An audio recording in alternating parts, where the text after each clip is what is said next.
Hi, everyone. Welcome to our inaugural podcast of First the Questions. I'm Barbara Davis. I'm the executive minister here at First Presbyterian Church in the city of New York. And I'm excited to dig in a little deeper to some questions that come up in our different programs here at the church. And I'm here with our interim director of communications, Sophia Canfield. Hello, it's nice to meet everybody. This podcast is going to be focusing on a lot of questions that come up, but this one specifically we're going to be talking about this past week's Bible study, which was focusing on the four Gospels. So, first, let's get to the questions. Why are the Gospels in the order that they are in? And second, why are there four Gospels? Why can't we just have one? Thanks, Sophia. Those are really great questions that emerged out of our Bible study last week. The Bible study last week was, as you mentioned, focused on all four of the Gospels together and kind of looking at the arc of how and when those Gospels were written in the second half of the first century, and really looking at the ways that the Gospel communities sort of developed over the course of that second half of the first century, and also different theological emphasis and different theological development that happened over the course of those last 50 years of the first century. So these were great questions that really came out of the study from folks in the group. So let's talk about that first question then. Why are there four Gospels? Because they kind of cover a lot of the same stories we noticed. Why isn't there just one?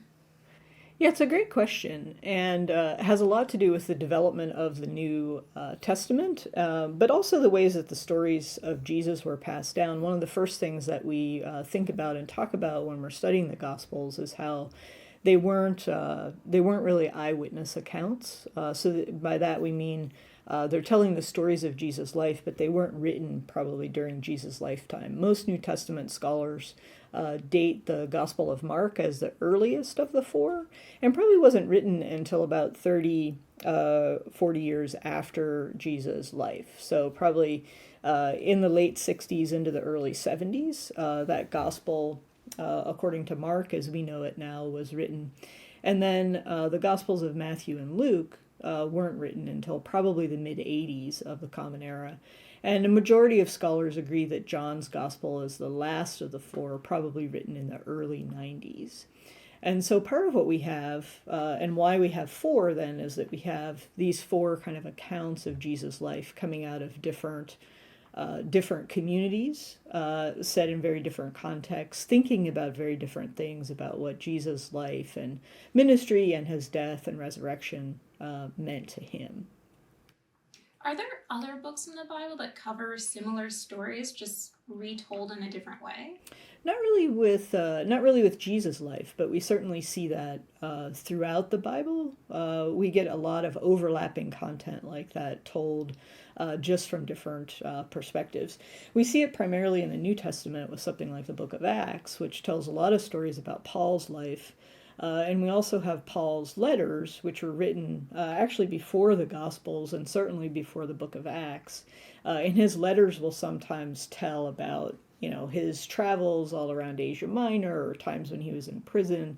And we have a very different perspective of those stories told in the Book of Acts as well. That happens throughout the Old Testament also in different ways.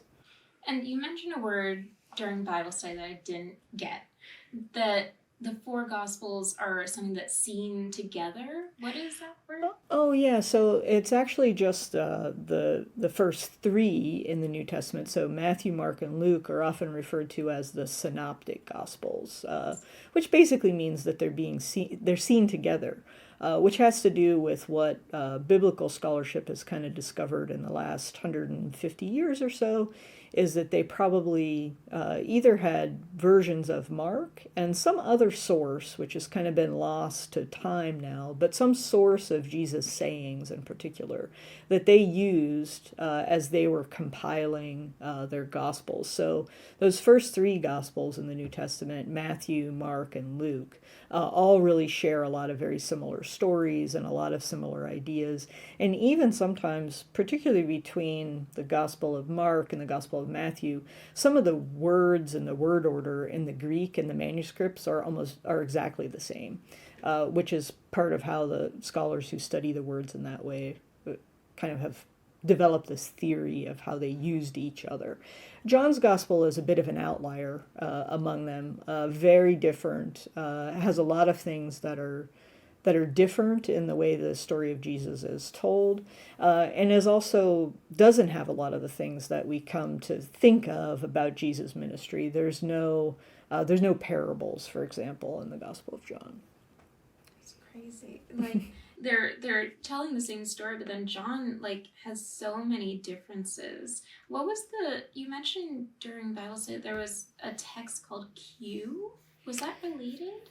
Oh, yeah. So probably not as related to John, but related to these, what we call the synoptic gospels. So that's some kind of a group of sayings that scholars are pretty sure that the gospel communities of Matthew, Mark, and Luke all had some version of these sayings of Jesus that was kind of passed around among the communities, and that those were used probably to write at least Mark's gospel, and quite potentially Matthew and Luke's as well. So scholars who study, what's called kind of source theory, have developed this idea that there was this source. Q stands for it's German for QL, which means source, and so that's the whole idea of why it's called Q. But we don't have any versions of Q that still exist, but it seems pretty clear that there was some set of sayings like that that these communities all had some access to. I was looking it up because I was so curious, and there's so many books on Q, which seems wild since we don't know what Q was, what it contained, and they've got 300-page books on it, and I'm like, how do you have so much to say about something you can't read? It's interesting.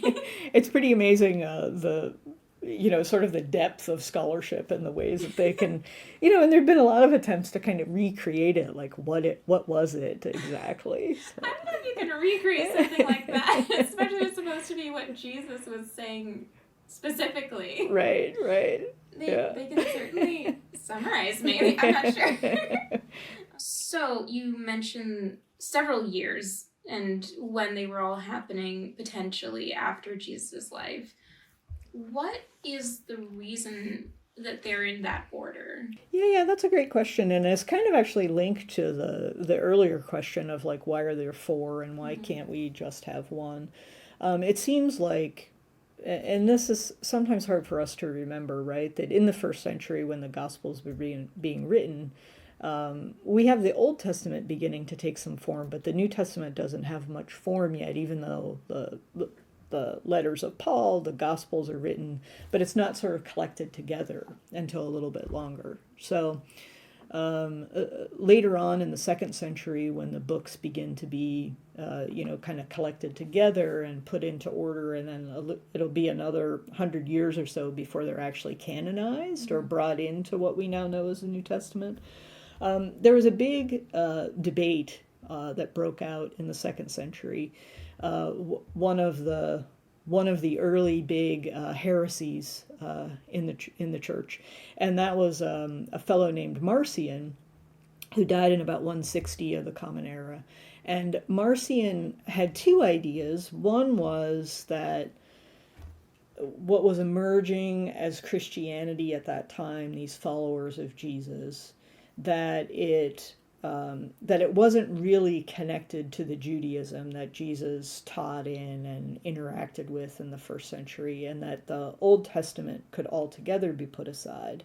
And along with that was sort of an idea that all of these letters, Paul's letters, the Gospels, could be kind of brought together into one book. It didn't need to be all these different books. And so Marcion's ideas kind of all across the board were really rejected by a lot of other people who were in leadership in the second century, including Irenaeus of Lyon, who was a bishop there, and who really rejected this idea, both of disregarding the Old Testament, but particularly of kind of combining and expunging things from the Gospels, because Marcion's idea was like, we don't need most of the Gospel of Matthew. He was a big fan of the Gospel of Luke, and so really took the Gospel of Luke and kind of folded other books into it. So that's a long story, but to get us back to Irenaeus, because when Irenaeus was arguing this with Marcion, he said, no, no, no, we have to keep all four of these Gospels, and these are the four, and this is the order that Irenaeus put them in his like first like kind of fledgling list of New Testament books, put the Gospels in that order. And most scholars now think that probably Matthew was put first because the chronology wasn't the thing that Irenaeus was looking at, and wasn't the thing that remained important to folks later on when the New Testament was canonized, but rather Matthew's gospel has the strongest connection to the Judaism of the first century, and really puts Jesus in the context of first century Judaism in a very different way. If you just look at chapter 1 of the Gospel of Matthew, you can see that there's a long genealogy to start, really tying Jesus in kind of the family tree of Ruth and David, and so connecting Jesus very closely to the stories of the Old Testament. So the idea is, if you're reading through, right, you finish, for us in the Christian canon, you finish with the book of the prophet Malachi, you move into Matthew, you immediately sort of see the connection between the Old and the New Testaments. So that's a big reason why we have the order that they're in, and it is very much kind of connected to this idea of, also why we have four Gospels as well, because Irenaeus was also very insistent. No, we need all of these different perspectives, and it really became kind of the main thrust of growing Christianity then, that we needed these different complementary perspectives, right? They immediately became not competitive with each other, right, but complementary. And we talk a lot about how the Gospels, even if they might not agree with each other all throughout, that they're very complementary of each other. So do you think that was a way to make it more palatable to people practicing a Jewish faith and blend the teachings of Jesus? Well, I mean, that's an interesting question. I think for us, it's sort of it's almost hard to understand what was going on in the first century without like tons and tons of study. But really, when scholars look back at the Gospels in particular and where they're sort of situated within the Judaism of the first century, it seems pretty clear that one, Jesus was Jewish. That Jesus was teaching primarily within the tradition of Judaism at that time. And then the followers of Jesus really then kind of emerge out of the Judaism of the first century. And Paul, who goes sort of, more into Asia Minor and is broadening kind of that project, even so is very attached to the Judaism of the first century. And Judaism in the first century is also changing pretty dramatically as well. That's really the beginnings of rabbinical Judaism. The growth of worship in synagogues is beginning to happen then as well. So there's lots of ways that there's a lot of changes going on. And so there is certainly some fighting within the tradition of Judaism in the first century. That's more what we see represented in the Gospels than what we normally think of it as like, Christianity and Judaism in two kind of separate strands. But really at that point, they're growing out of, we talk about it as kind of, they're growing out of the same tree, or really the tree is Judaism and Christianity is kind of growing out. So there's certainly a way in which those early kind of folks in leadership of the church are trying to maintain that connection. And we see that in the New Testament itself, and we see that also within sort of the traditions that come after it in the very earliest parts of the church. So there's a sense of trying to maintain at least that part of the identity, even as Christianity is changing. I just had one other question. You mentioned Marcion was focused on this and getting into some trouble. Does that relate to the trial run that you mentioned of combining the four gospels into one? I think you mentioned something like that before. Oh, yeah. So it's interesting. There was actually another person who was not quite contemporary with Marcion, actually was writing probably more around the time when Marcion died, so around 160 of the Common Era. Tatian, I think is how you pronounce his name. And his idea was more, I mentioned Marcion tried to kind of just focused on Luke's gospel and tried to kind of strip out things and fold in Pauline writings as well. But Tatian was more interested in doing what we sometimes even still do today, but it's not usually like in one little book over here, although there are probably some examples of that. He tried to kind of harmonize the four gospels and really basically just create one gospel. And in some parts of the world, this was called the diatessaron. And in some parts of the world, that was pretty popular for a long time, really until the Middle Ages, this kind of harmonized Gospels.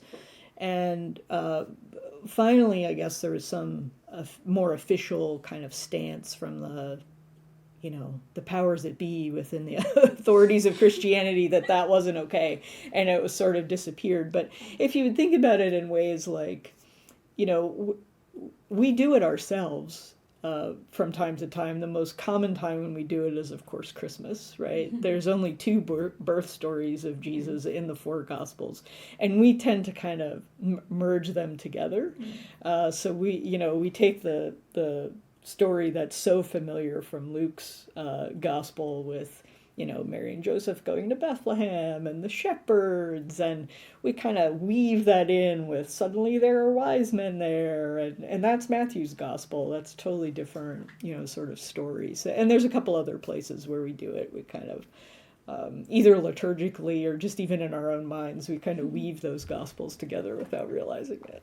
There's so many themes that just work together so well that it's like kind of makes sense to like share both, because like so many Sundays we share different scriptures. Like we'll have two different lessons that we cover and they just make sense to work together but are not at all related. So I see it from this side. Yeah. That's a great example. Yeah, we do tend to do that quite a bit. I think it's really interesting, and part of why I kind of take us a little deeper into this idea in Bible study. There's a book actually called The Bible, a Biography by Karen Armstrong, and she articulates this really well. And part of what she says is that the earliest followers of Jesus were able to hold different ideas of who Jesus was in their minds, in their hearts, kind of in their communities. And that's a bit of what we're talking about with these four different gospel ideas, with those being canonized, with that being really important to the earliest followers of Jesus, to the earliest formation of Christianity. I think in today's world, we get so interested ourselves, and we interact with people who are so determined to put kind of stakes in the ground about what Christianity is or what it means, and to say like, but this is what it means going back way to the beginning. And actually going back way to the beginning, I think folks were actually much more comfortable with holding different ideas of who Jesus was than sometimes we even are today. So I really like to focus on this part of the history and to lift it up, because I think it's very important for us to realize that this has always been the way that our faith tradition is, that we're able to hold these different ideas together and not to kind of exclude and push each other out. It's not that there's no limits around that, but the ideas of who Jesus was in the world are actually much broader, I think, than what we often embrace or talk about. Well, thanks, everyone. It's been great to be here with you today. And Sophia, it was a great conversation today. It's always good to get a chance to, again, just dive a little bit deeper into some of the things that we're talking about in the Bible study along the way. Our hope for this podcast is really to continue not only linking up with the questions that come out of our Bible studies, or with other programs. We have a Coffee and Theology series at 9:30 on Sunday mornings. But also to hear from all of you about what questions you might have, and we'll be working on an outline of how to include lots and lots of questions in this new podcast. First, the questions within our description and on our social media. You'll see links where you can send your questions to us as well, and we'll look forward to hearing from you and hearing what you thought of this initial podcast. Have a great day, everyone.